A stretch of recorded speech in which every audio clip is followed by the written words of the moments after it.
Allez hop, on termine de charger. Fin d'une belle matinée aujourd'hui dans la Nièvre aux côtés d'un coiffeur de Donzy. Moi maintenant que j'ai tout chargé les gars, je vous laisse patienter, je vais me faire coiffer. Enfin pas lui hein. Every day I go to work.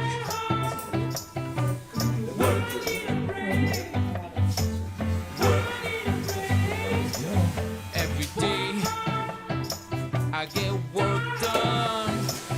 Every day now I get work done.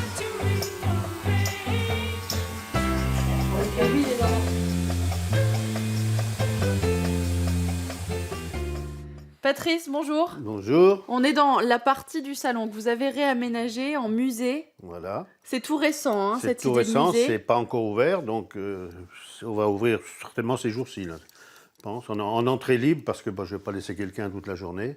Avec plein d'objets donc qui ont appartenu aux précédentes générations qui étaient déjà tous coiffeurs dans Ouais, votre famille. au moins jusqu'à mon arrière-grand-père. Ouais.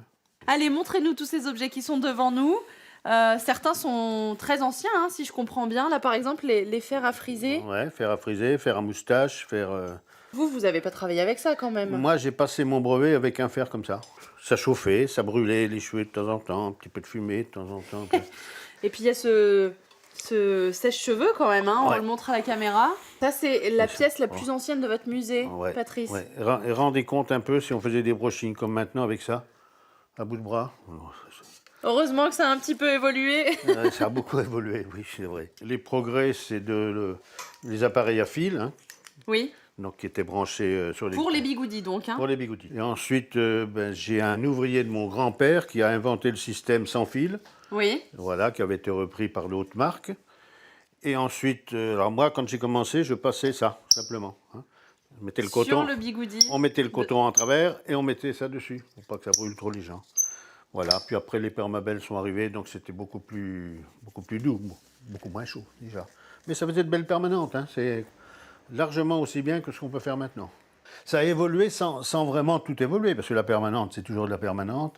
Alors les coupes, les brochings ont changé, bien sûr, mais le système est le même, hein, c'est pas... Et vous les Ricard, vous en êtes tous témoins depuis donc 6 générations au-dessus de vous. Patrice 6, même plus que ça, 6, Plus. 7, 8 maintenant, puisque j'en ai retrouvé 2 là. 1820 à peu près. Donc c'était pas Donzy, c'était à Sancerre. Hein. Donzy, 100 ans, point. Donzy, 100 ans. Cette année. Vous voulez leur rendre hommage aussi à travers ce musée, j'imagine. Oui, c'est évident, c'est évident.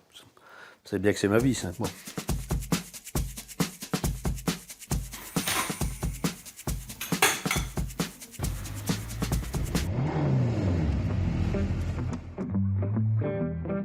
C'est une satisfaction. Travailler avec plusieurs générations, avec mon père, ma fille, voilà, je suis contente de ça. Là, c'est en cours, je suis enceinte, donc peut-être que la future voudra se lancer dans la coiffure aussi.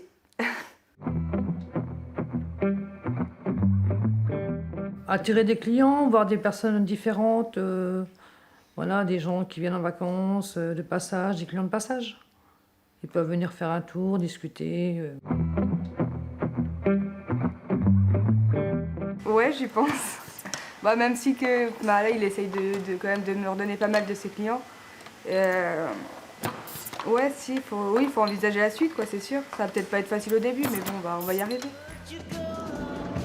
Bon, finalement, j'ai déjà bien assez de bouclettes. J'ai considéré que c'était pas la peine d'accepter sa proposition de bigoudi. Et puis nous, de toute façon, on y est quand même allé pour son musée, hein. Et ça valait le coup. Allez, à bientôt tout le monde. I